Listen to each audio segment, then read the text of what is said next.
People just really care about how you made them feel. That's what they remember about you, is how they feel when they're around you. Insecurities are actually like so essential in your story, and they are so essential in growing who you are, shaping your calling, shaping your purpose and your passion, or whatever you are made to do in this life. Rock bottom became the solid foundation on which I rebuilt my life. How exciting. Let's twist the narrative. How exciting that you are at that point in life. How exciting that you are at rock bottom, because you get to rewrite who you want to be, and you get to rewrite your story.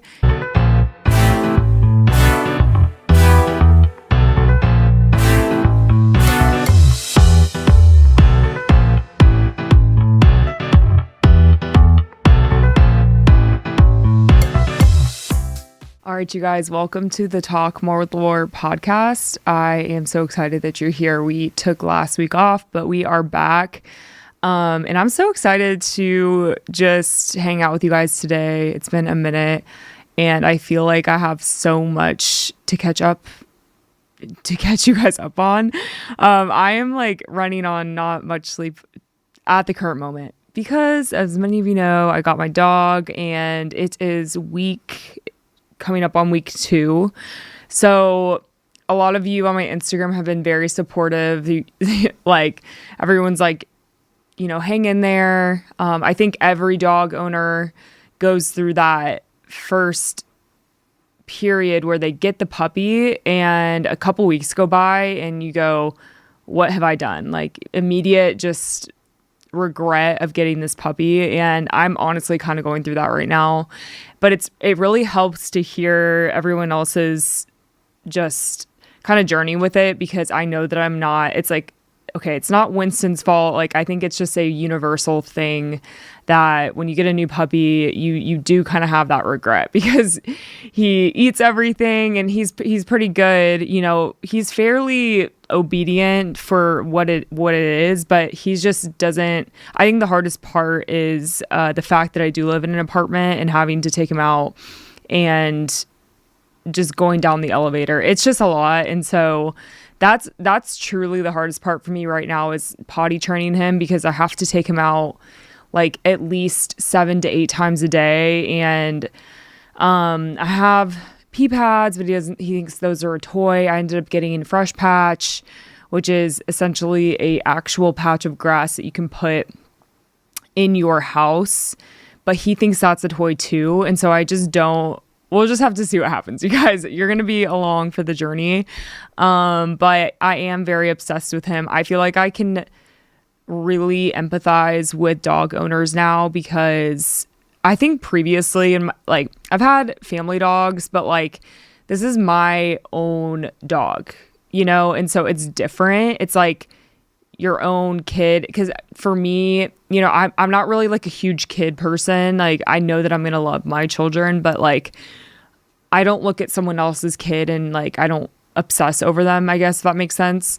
And I kind of felt the same way about dogs, but now that I'm my own, like, he's mine, I literally like, okay, well, let me pause and not get ahead of myself.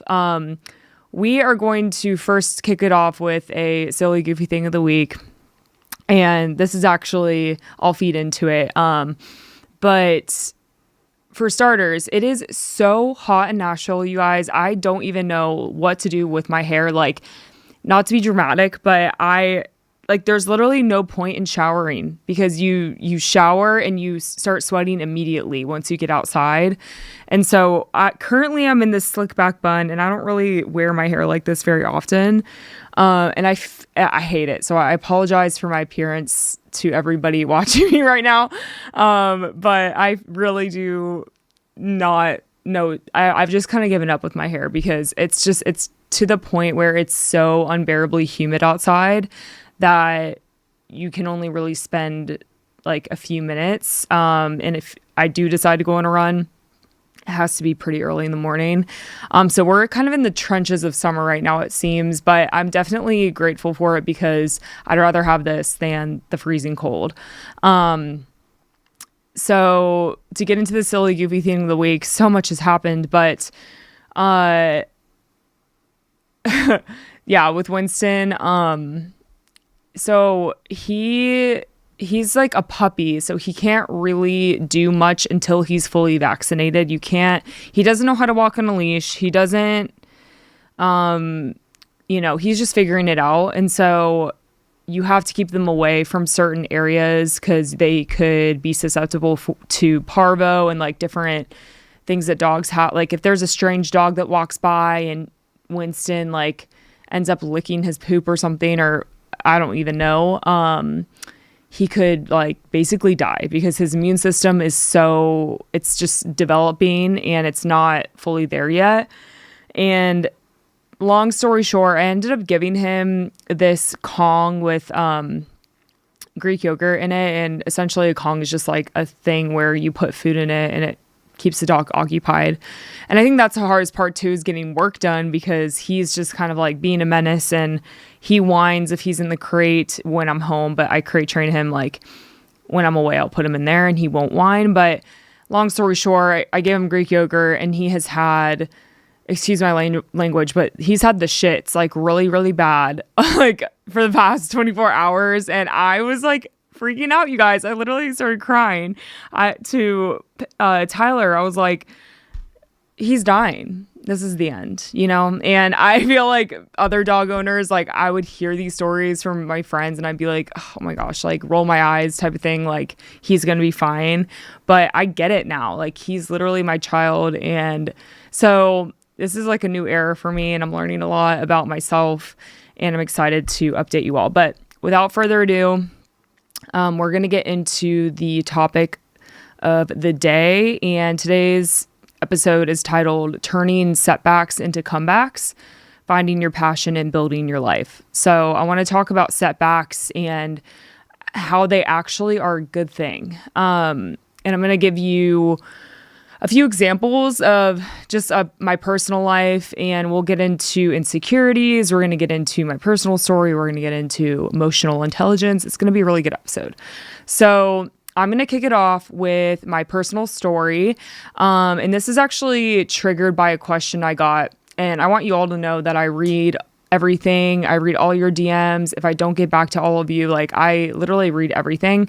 And this topic was triggered by somebody that asked about school and my journey in school. And so that really got me thinking, because truly I don't think about school very often anymore.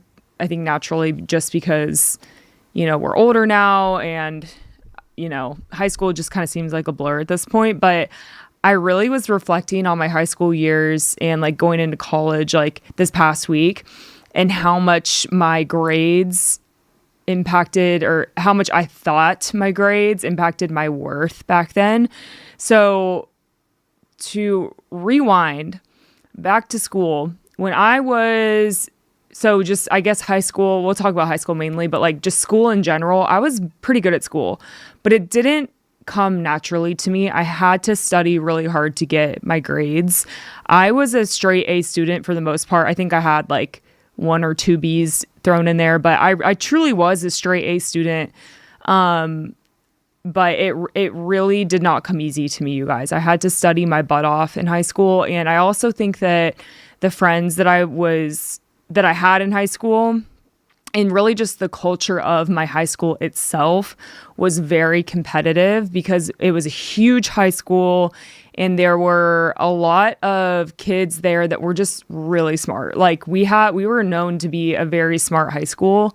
And really just my area, the area of Alpharetta, is just honestly like the school system in Alpharetta is really good, the public school system. And so I just felt like I was up against a lot of like,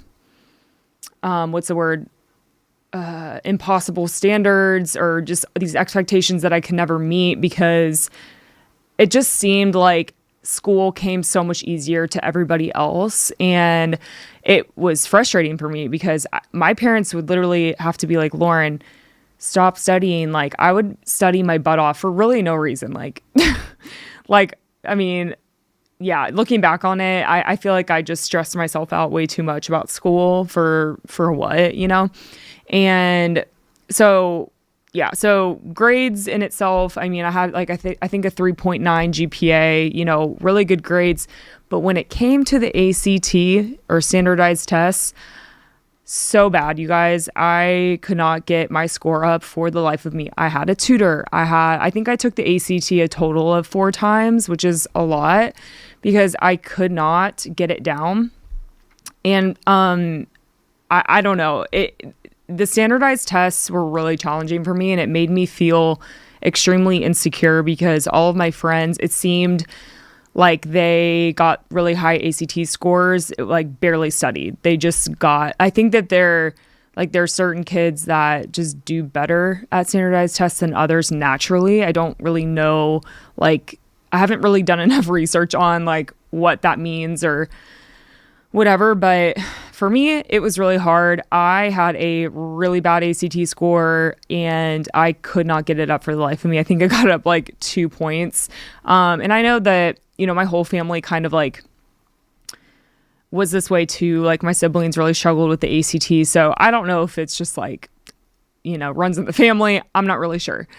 But all of that to say is I was extremely insecure about my standardized test score because that was what dictated what school you got into, which I could write a whole freaking book on that.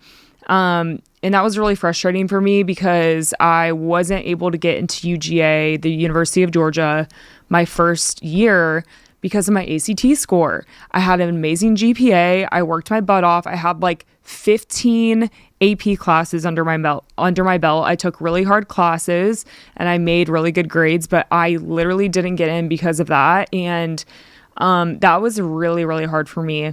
That was a really low moment for me, I think, just because I was letting that kind of dictate my whole personality and my whole future, I guess. And I just want anyone listening to, if you're listening to this and you relate, I just want to talk to those people because I think so oftentimes when you're in high school, I feel like who you are is shaped by the people you hang out with because you're just figuring it out as a kid. You're just looking to everybody else on what they're doing and what they're good at, and you're trying to fit in. And high school is like it's a really crazy time of life. And I think, it took me a minute to kind of grow into myself, I guess. I think college, it all worked out in the end. I ended up graduating from UGA. It was amazing. In the end, it really didn't matter what my ACT score was because, look at me now, I've got my own business, but, at the time it was really hard. And so I'll get into some insecurities here because I think every single person can relate to this in some capacity. Maybe you're listening to this and you're like, well, I can't really relate because, I actually got a really good score and I got into the school I wanted. Like, that's awesome. But, I think everyone can relate to this at some capacity. It doesn't have to be school. It could be something else. Maybe you didn't make the team. Like maybe you were trying out for the soccer team and you didn't make it or whatever it is. I think those moments in high school or college or whatever it was there's probably something that happened to you during that time that probably took a hit to your ego or your pride or something. But I want to speak to that because these are setbacks. These are things that kind of shape you into who you are. And so, so your insecurities are essentially ways that God can use you. So if you think about like a lot of the stories in the Bible, Moses was he had a stutter and he wasn't a good speaker at all. He didn't have really the confidence to say what he wanted to say. And God called him to confront Pharaoh. He was, so essentially God was just using Moses's shortcomings and his inability to speak. And he was actually pressing on that very thing that made him super insecure and said, no, you're the one who's going to go and speak. And I think that is so cool because it really opens your eyes to how like, not even like, okay, God can use your natural strengths for your good. Yeah, of course. But he wants to use you, even like your weaknesses for your calling. And looking back on it, I think I can relate to that in some capacity. I used to be really, I guess it was like harder for me to find my voice because I was the youngest in the family. I felt insecure about the way I would speak to people because oftentimes I would get interrupted or people would talk over me because I had older siblings and I always kind of felt like the shadow almost. And now it feels like God is really using that now in my life because I actually made it a mission to become better at speaking, like public speaking, I guess. Like that was actually a class I took in college that I was like, I really want to get better at this because it's something I'm insecure about, but I like want to do it and I want to be better at it. And I feel like God's put that in me. My dad was a pastor growing up. And so I feel like my parents are both very well spoken and they have a way with people. And I was always inspired by that, but I felt insecure that I wasn't like that, if that makes sense. And so anyway, I feel like that was kind of a really profound moment in my life where I could see how God pressed on that and said, no, I want you to be better at this. And I think insecurities also can reveal, it really just gives you an opportunity to humble yourself and understand that nobody's perfect and you actually need God. Like you have to humble yourself and understand that I'm completely powerless because I'm dependent on something bigger in my life.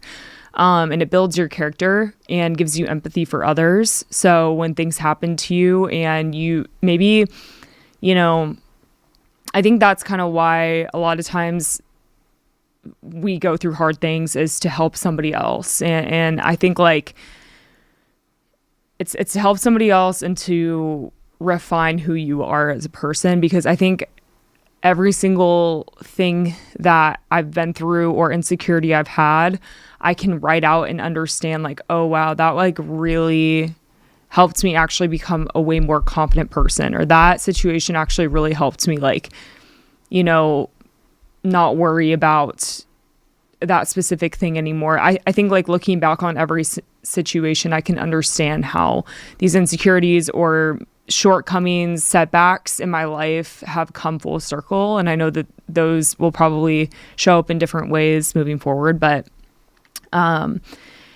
so I guess what I'm trying to say is that insecurities are actually like so essential in your story, and they are so essential in growing who you are, shaping your calling, shaping your purpose and your passion, or whatever you are made to do in this life. I think that they point to that. And I'll get into emotional intelligence because I just think this is really interesting. And I was doing some research on it before this episode because I was like just curious about what it means and why it's important. So, if we think about like turning your setbacks into comebacks, I'll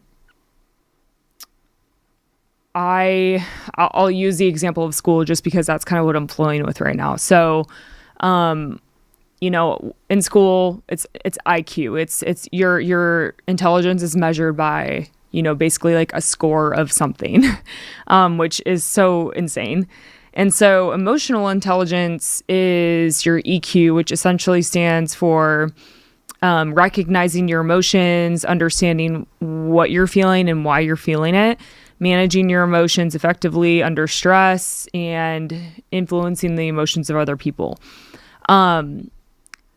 Research shows that alongside 33 other workplace skills, they found that EQ is the strongest predictor of performance, explaining up to 90% of the difference between high performers and peers. People with a high EQ make on average $30,000 more per year in their jobs. 90% of top performers are high in EQ, and higher EQ is strongly linked to better interpersonal relationships, resilience, and lower rates of depression and anxiety. So the EQ can essentially be measured by your self-awareness, your motivation, your empathy, and your social skills. And emotional intelligence, on the other hand, is consistently shown to predict how well you manage stress, influence the ability to collaborate, to lead a team, and build networks, impact earning potential, and enhance well-being, resilience, and adaptability.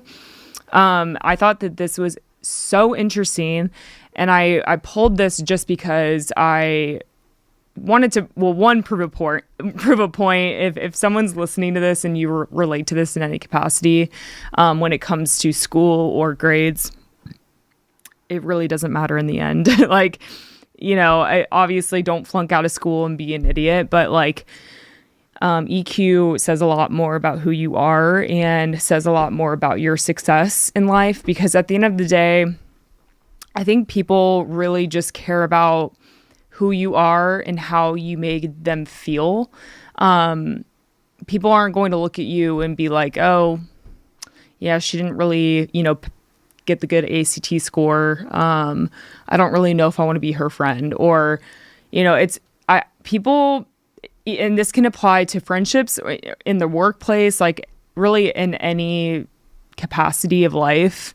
People just really care about how you made them feel. That's what they remember about you, is how they feel when they're around you. And I think that says a lot about emotional intelligence. And so I thought that study was really interesting. If you are kind of relating to the story of school or grades or standardized tests or college or not making the team or whatever it is, like just remember that, it's just focus on you and your purpose. So I'm going to kind of get into your passions and your purpose and how this all ties together.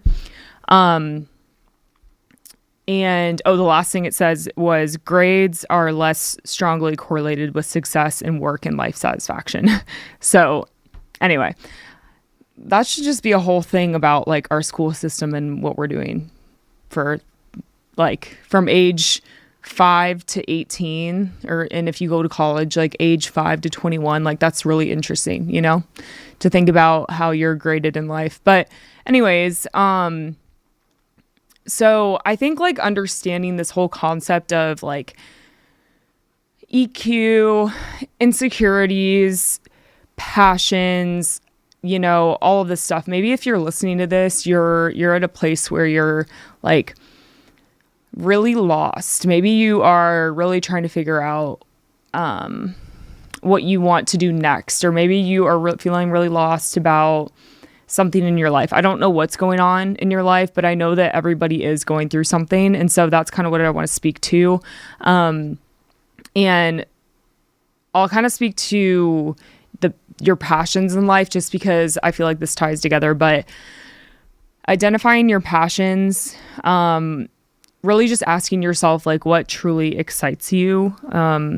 And that's kind of a question I had to ask myself when, I guess looking back on like college years and stuff, I feel like I was really coming out of a lot of insecurity in my life. I was coming out of a lot of, honestly, like unlearning things of maybe like how someone made me feel in high school, like the pressure to be this like super naturally smart person, or like I feel like I really had to like de-learn and relearn things. And it really took me a minute to understand that that's not really what's going to propel me forward in life. And I think we're all, you kind of live and you learn, but so identifying your passions. So for me, when I had that moment, when I got into fitness, I asked a lot of these types of questions. Like when I was taking these personality tests, like talking about emotional intelligence is really interesting to me because I had to do a lot of that. I met with a career coach and she asked me a lot of those questions to kind of measure like where I was at in terms of, are you able to hold yourself accountable? Like, do you have what it takes to own your business? And I'm not saying like, I'm not speaking to people and being like, you should quit your job and own a business. Like, definitely not what I'm saying. I think everyone has a different journey in life. But for me, I think what really truly excited me was like having an influence of some sort in the fitness space, because I knew I was really drawn to fitness, and I knew I was really drawn to like eating healthy and lifting weights. And that really made me excited, and it made me excited to get better at speaking. And so I think it comes full circle, like having this podcast and like having this platform where I'm like talking about health and wellness. But I would just encourage you all to like reflect on your natural strengths and maybe even your insecurities that you have, because a lot of times that could even point you to your purpose or your passion, like your weakness or your insecurity that you have, where you're like, this is just the thorn in my side. I really don't understand, why I'm so scared of doing this thing, but I feel like I really need to be doing this thing. That could be something. But it's just an interesting thought. And yeah, so I think to circle it all together, turning your setbacks into comebacks is such a cool topic, because I think in every story you read of the people that are super successful, it's always like, oh, I was really never good at school. I flunked out, and then I'm going to butcher this, but I feel like there's so many stories of like famous actors and like famous people that, have a huge name for themselves, but had nothing to do with like their grades or how they performed. It had everything to do with that one thing that they knew that they were passionate about, and they just went for it, and they completely just flipped it on its head. And I think that is why I resonate with those stories so much, because I know that, deep down, I felt that in school. I felt that kind of like that tug of like, I'm not good enough, or I'm never going to find my calling in life because of this thing that I'm going through, and which is just not the case. And I think like I tried enough things to know like what works and what doesn't. But I'll end with this quote. It says, "Rock bottom became the solid foundation on which I rebuilt my life." So if you are at a point where you feel really low, if you're at a point where you feel like you're stuck, that's actually the perfect, it's how exciting. Let's twist the narrative. How exciting that you are at that point in life. How exciting that you are at rock bottom, because you get to rewrite who you want to be, and you get to rewrite your story.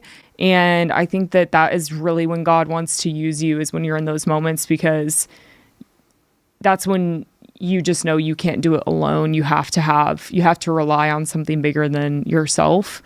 So I think I've definitely certainly had those moments of like rock bottom feelings where you think, woe is me, like, what am I going to do? You feel so scared, you're crippled, you feel like you're the victim. But I just encourage you and empower you to like embrace those feelings and just take little mini steps forward, and just watch your life transform. So yeah, I hope this was encouraging, and I hope that you guys have a great rest of your day, and I will see you guys next time.